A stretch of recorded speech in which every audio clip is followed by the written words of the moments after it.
আচ্ছা, সো একটা জিনিস বলতে আসলাম, সেটা হচ্ছে যে কখনো কি ভাবছেন যে বাংলাদেশের মানুষ এত হ্যাভিলি কেন আর্জেন্টিনা আর ব্রাজিল সাপোর্ট করে? আহ, এর কারণ হচ্ছে আমরা আসলে ইমোশনাল। হ্যাঁ, আপনি যদি দেখেন যে অনেক দেশ ফুটবল খেলে, দেখেন জার্মানি ওয়ার্ল্ড কাপ হারছে, তারা বিদায় নিছে, অত কিন্তু উচ্চবাচ্য নাই।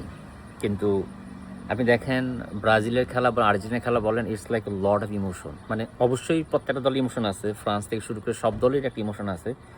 কিন্তু এটা তো অস্বীকার উপায় নাই, দুনিয়াতে আর্জেন্টিনা ব্রাজিলের সাপোর্টার অনেক বেশি। তো দেখেন, আমরা হচ্ছি, আমাদের টক্সিক ট্রেট আছে। কারণ আপনি ব্রাজিল সাপোর্ট করেন, আপনার চোখের সামনে এই দলটা 7টা গোল খাইলো, হ্যাঁ, আপনি এমন না পরের দিন থেকে আপনার ব্রাজিল সাপোর্ট করা বাদ দিয়ে দিবেন। হ্যাঁ, আপনি প্রচণ্ড হার্ট হবেন, স্টিল আপনার যে অ্যাটাচমেন্ট, আপনার যে ভালোবাসা, সেটা কিন্তু ব্রাজিল প্রতি কমবে না। ধরেন আর্জেন্টিনা খুব যাচ্ছে তাই খেললো, হ্যাঁ, তারপরও মনে করেন যে আপনি আর্জেন্টিনাকে সাপোর্ট করবেন। আমি আমার আর্জেন্টিনার সাপোর্টটা বলি। হ্যাঁ, আমি 98 সালের ওয়ার্ল্ড কাপটা মূলত থেকে মানে ভালো খেলা দেখা শুরু করছি। হ্যাঁ, তারপরে আমার মানে কিছু কিছু প্লেয়ার ছিল আর্জেন্টিনার, এর মধ্যে ছিল একটা এরিয়েল ওর্তেগা, হ্যাঁ, ইফ এম নট রং। পরবর্তীতে সম্ভবত 2002-এ কি মনে করতে পারবো না, বাট এরকম ছিল যে গ্যাব্রিয়েল বাতিস্তুতা নামে একটা প্লেয়ার ছিল। হ্যাঁ, বড় বড় চুল ছিল। তো আমার কাছে ভালো লাগতো আর্জেন্টিনার খেলাটা। মানে আমি ম্যারাডোনার শুধু নাম শুনতাম, আমাদের বাসায়ও পোস্টার ছিল, কিন্তু মানে আমার সেজন্য আবার ব্রাজিলের সাপোর্টার। আমাদের বাসার সবগুলা ভাই সবাই আর্জেন্টিনা সাপোর্ট করে। কিন্তু মানে এই যে আমি যে আমার ওয়ার্ল্ড কাপ দেখছি, আমার বাচ্চাদের খুব ভালো লাগছিল, ওদের খেলা ভালো লাগছিল, সো এই যে আমার মনে একটু জায়গা করে নিছে। বাট আমি কিন্তু প্রত্যেকবারই দেখছি আর্জেন্টিনা কিন্তু ওয়ার্ল্ড কাপের ধারে কাছেও নাই, মানে they are not in that level. তারপরে যখন 2006-এর সময়, হ্যাঁ, তারপরে আপনি 10 বলেন, 14 বলেন, প্রত্যেকটা ওয়ার্ল্ড কাপে কিন্তু দেখছি যে আর্জেন্টিনা আসলে ওয়ার্ল্ড কাপ জিততে পারে নাই। তো প্রতিবার কিন্তু আশাহত হয়েছি, বাট স্টিল কিন্তু দল সাপোর্ট করা কিন্তু বাদ দিতে পারিনি। তো এটা একটা অ্যাটাচমেন্টের মতো। তো এখন যারা ব্রাজিলের খেলা, যারা ইয়াং জেনারেশন, আপনারা দেখেন, আপনারাও হয়তো ব্রাজিলের ওয়ার্ল্ড কাপ নেওয়া দেখেন নাই, ডেফিনেটলি দেখেন নাই।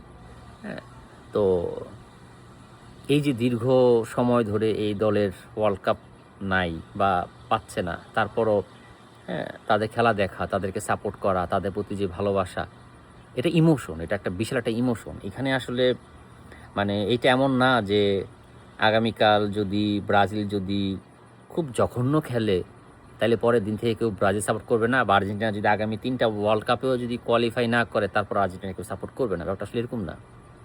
এটা একটা মানে বিশাল একটা ইমোশন। হ্যাঁ, খেলোয়াড়দের সাথে এটা একটা অন্যরকম একটা বন্ডিং। হ্যাঁ, তো এখন কথা হইলো যে আপনার মনে হতে পারে যে খেলাটা খেলাই, তো এই খেলা নিয়ে আপনার মধ্যে এরকম ইমোশন কেন তৈরি হয়? হ্যাঁ, আপনি যখন একটা দলকে সাপোর্ট করেন, হ্যাঁ, আপনি শুধু দলটাকে সাপোর্ট করেন না। হ্যাঁ, আপনি আসলে ওই দলের 11 জন প্লেয়ার আপনার পক্ষে হয়ে খেলে কাইন্ড অফ। হ্যাঁ, আপনার দেখবেন রাগ হয়, আরে তুই ওরে পাস দিলি না, শিট, নিশ্চিত গোলটা মিস করলি। এই কারণ আপনি লিটারেলি এই 11 জনকে আপনার রিপ্রেজেন্টেটিভ মনে করা শুরু করেন। সো এরা জিতলে আপনার মনে হয় আপনি জিতছেন, এরা হারলে মনে হয় আপনি হারছেন। হ্যাঁ, এরা কষ্ট পেলে আপনিও কষ্ট পান। হ্যাঁ, এবং এদের সাথে আশেপাশের যে মানুষজনের যে কানেকশন, হ্যাঁ, ওই মানুষগুলোর সাফার দেখলে আপনার খারাপ লাগে। So it's a connection. হ্যাঁ, আম, আমি জানি না অ্যাবাউট দ্য আদার পিপল। আপনি যদি রেগুলার ফুটবল খেলা দেখেন, আপনি দেখবেন যে আফ্রিকানদের ফুটবল খেলা কিন্তু ডিফারেন্ট। মানে আফ্রিকানদের কিন্তু মানে সম্ভবত নাইজেরিয়াকে মানে সুপার ইগল বলা হয়। তো ওরা হচ্ছে দেখবেন, ওরা কিন্তু বেশ মানে মানে ফাস্ট খেলে। সেম গোস ফর মানে ইউরোপিয়ান ফুটবল কিন্তু মানে অনেক ফাস্ট, দেখলেই বুঝবেন। আমাদের সময় আমরা দেখছিলাম হচ্ছে মাইকেল ওয়েন নামে একটা প্লেয়ার ছিল মনে হয়, ইংল্যান্ডের, খুব ভালো খেলতো। তো এখন পরবর্তীতে ধরেন যে আর্জেন্টিনার খেলা বলি, ব্রাজিলের খেলা বলি, আপনি দেখবেন ওরা কিন্তু মানে এমন না যে মানে খুব ফাস্ট খেলে, ছোটো ছোটো পাসে খেলবে। হ্যাঁ, বা মনে করেন যে ড্রিবলিং করবে। আপনি খুব কম দলেরই দেখবেন যে মানে ব্রাজিল আর্জেন্টিনার মতো ড্রিবলিং করতে, ব্রাজিল বেশিই করে। হ্যাঁ, বাট স্টিল ওরা হচ্ছে আপনার মনে করেন যে মানে ছোটো ছোটো পাসে খেলা, তারপরে আপনার মানে কোন একটা কোনায় নিয়ে গেলো, সাডেনলি ধুম করে গোল হয়ে গেলো। সো মানে এটারও ওদের আর্ট বলা হয় কাইন্ড অফ। এখন যার যেটা ভাল লাগে, এখন কিছু মানুষের খুব ফাস্ট ফুটবল ভাল লাগে, লং পাস শট ভাল লাগে। হ্যাঁ, ওইটা ডিফারেন্ট। এখন আমার মনে হয় যারা বাংলাদেশের ব্রাজিল আর্জেন্টিনা সাপোর্ট করে তাদের আসলে এইটাই ভালো লাগে যে এই যে ছোটো ছোটো পাস দিয়ে খেলতেছে, একজন স্ট্রাইকার একটা সুন্দর ড্রিবলিং করবে, বলটা এরকম ঘুরায় তারপরে এভাবে হেড দিবে, মানে এটা একটা কুল জিনিস আর কি, আমাদের ভালো লাগে। So how you finish the goal, হ্যাঁ, সো এটা একটা জিনিস। আর ফুটবলের প্রতি ভালোবাসার পিছে অনেকগুলো কারণ ছিল, মানে অনেক টাইপের। আমরা এমন না যে মানে আহ, একটা প্লেয়ার ছিল, কোন এটা খুব মনে নাই, যে লুই ফিগো সম্ভবত পর্তুগালের ছিল, আর ক্রোয়েশিয়ার কি হাকান সুকার ছিল এরকম সামথিং। সো আমাকে মাফ করুন আমি যে নামগুলো ভুল বলি, কিন্তু মানে those are the golden period. হ্যাঁ, জিদানে খেলা দেখছিলাম, জিদান কীভাবে একা খেলা নিয়ে গেছিল। হ্যাঁ, আর একটা টিমের একটা প্লেয়ার খুব ইম্পর্টেন্ট। হ্যাঁ, ব্রাজিলে রোনালদো না খেললে, আর ফ্রান্সের যদি জিদান না খেললে, বা ধরেন ব্রাজিলে যদি নেইমার না খেলে, পুরো আর্জেন্টিনা টিমে যদি আপনি মেসিকে না খেলান, তো মেন্টাল যে একটা স্ট্রেস। হ্যাঁ, সো ফুটবলটা যদিও 11 জনের খেলা ছিল, কিন্তু একটা কি প্লেয়ার সবসময় আর কি দলের জন্য বিশাল একটা মানে সাপোর্ট থাকে। সো আর্জেন্টিনা টিম মাঠে ততক্ষণ পর্যন্ত অ্যাক্টিভ থাকে, ঠিক আছে, বিশ্বের সেরা player, one of the most best player Messi আছে, ঠিক আছে। তো এই যে কনফিডেন্সটা, হ্যাঁ, এই কনফিডেন্সটার জন্যই আসলে বিগ প্লেয়াররা খুব মানে বড় একটা কন্ট্রিবিউশন থাকে, যে ঠিক আছে একজন বিগ প্লেয়ার যখন টিমে থাকে তখন মনোবলটা খুব স্ট্রং থাকে।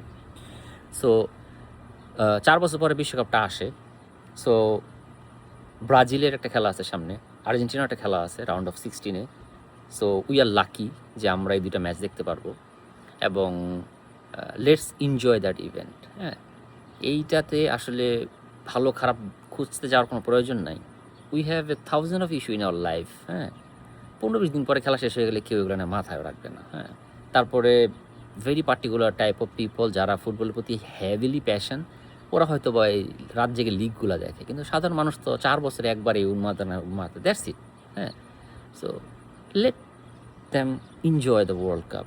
হ্যাঁ, আশেপাশে মানুষজন, বন্ধুবান্ধব এখন মনে হতে পারবে আপনি না ফান করেন, you can make fun, you can have, আপনি আমার দলের প্লেয়ার নিয়ে ফান করেন, আপনি আমার নিয়ে ফান করেন, আমাদের দুর্বলতা নিয়ে ফান করেন, খেলা নিয়ে ফান করেন, কিন্তু মানে এখন আপনারা যদি ট্রলটা মনে করেন এরকম যে ঠিক আছে আমি ওর পাপ মার গালাগালি করতেছি, ওগুলোর দরকার নাই, জাস্ট এ গেম। হ্যাঁ, এট এন্ড অফ দ্য ডে সে আপনার ফ্রেন্ড, হ্যাঁ, এন্ড অফ দ্য ডে সে হয়তো আপনার ভাই, এন্ড অফ দ্য ডে সে আপনার রিলেটিভস, কী দরকার? হ্যাঁ, সে একটা দল সাপোর্ট করে, তার ইমোশন কানেক্টেড। হ্যাঁ, যে তোর দল খারাপ, তুই কিছু পারস না, তুই এসে দরকার নাই। মেল ফিমেল এটা কোনো ইস্যু না। আর্জেন্টিনার সব মেল সাপোর্টার আছে, ফিমেল সাপোর্টার আছে, ব্রাজিলেরও আছে। Those are the most famous team in football এরা। এখন এখানে আপনি এই রিভেল আজীবন চলবে, ব্রাজিল আর্জেন্টিনার রিভেল আজীবন চলবে। হ্যাঁ, আপনাকে এনজয় করতে হবে। There is many way you can enjoy the event, or also you can make these things very toxic, but I guess you should choose to enjoy the moment. হ্যাঁ, আজকের খেলায় যদি আর্জেন্টিনা হারতো আমার খারাপ লাগতো, কিন্তু আই হ্যাভ এ রিজন যে কেন তারা হারছে, ঠিক আছে, কারণ অপোনেন্ট টিম ভালো খেলছে।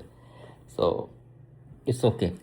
আর আরেকটা কারণে চাইছে আর্জেন্টিনা জিতুক, কারণ বাংলাদেশ এত মানুষ রাজ্যে খেলা দেখছে, বাংলাদেশ এত মানুষ আর্জেন্টিনাকে সাপোর্ট করে, সো এতগুলো মানুষের আসলে মন খারাপ হওয়া।